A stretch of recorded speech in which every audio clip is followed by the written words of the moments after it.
ধোঁয়া ধোঁয়া সব লাগছে।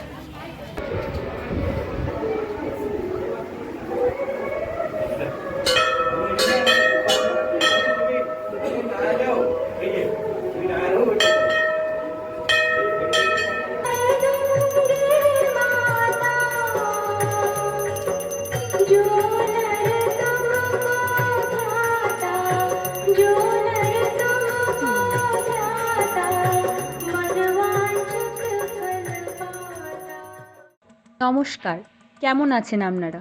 আরেকটি নতুন ভিডিও নিয়ে আপনাদের কাছে উপস্থিত হয়েছি। আজ আপনাদেরকে ৫১ সতীপীঠের মধ্যে একটি সতীপীঠের কাহিনী শোনাব।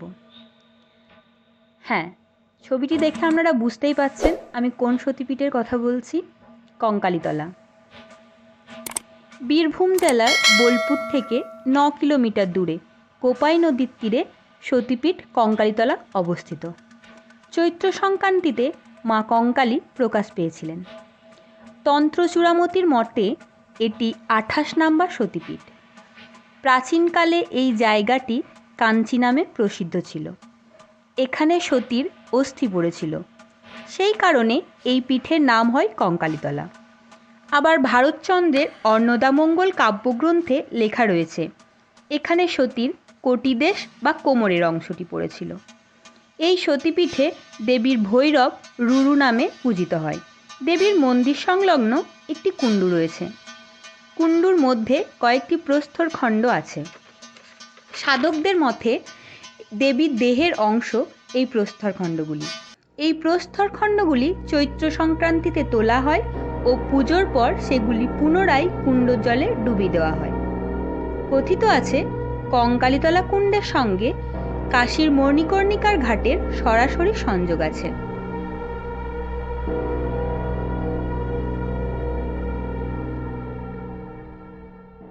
এখানে মায়ের কোনো মূর্তি পুজো হয় না, এখানে মা পটচিত্রে পূজিত হয়।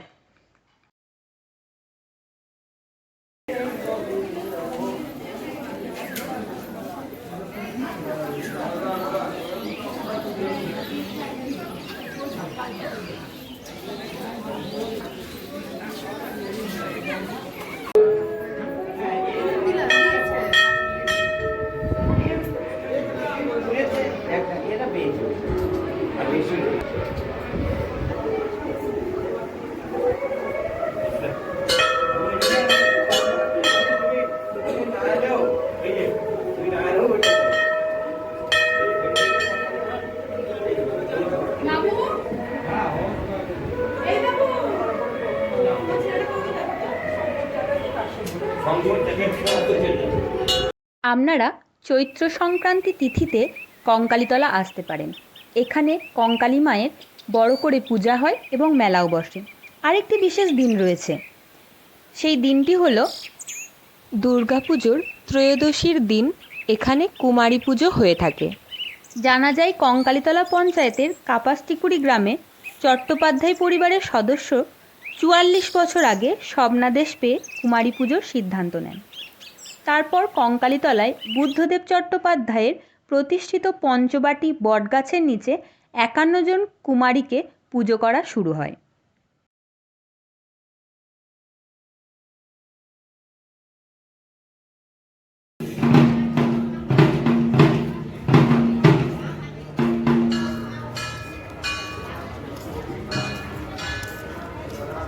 এই কঙ্কালীতলা মন্দিরে আরেকটি নতুন সংযোজন হয়েছে। বেনারসে গঙ্গারতির আদলে কঙ্কালীতলায় কোপাই নদের পাড়ে মঙ্গলারতি শুরু হয়েছে, যা দেখার জন্য এখন বহু মানুষ এখানে ভিড় জমাচ্ছেন। এই মঙ্গলারতি দর্শন করুন এবং আনন্দ উপভোগ করুন।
মায়ের মূর্তি দর্শন করে এর উল্টো দিকের মাঠে চলে আসুন। এখানে একটি শিবলিঙ্গ রয়েছে এবং এই শিবলিঙ্গকে ঘিরে একটি মন্দির তৈরি করা হয়েছে। মন্দিরটির কারুকার্য খুবই সুন্দর, এখানে এলে আপনাদের মন ভরে উঠবে। এই শিবলিঙ্গটি প্রতিদিনই পূজিত হয়, তাই আপনারা এখানে আসুন এবং মন্দির দর্শন করুন।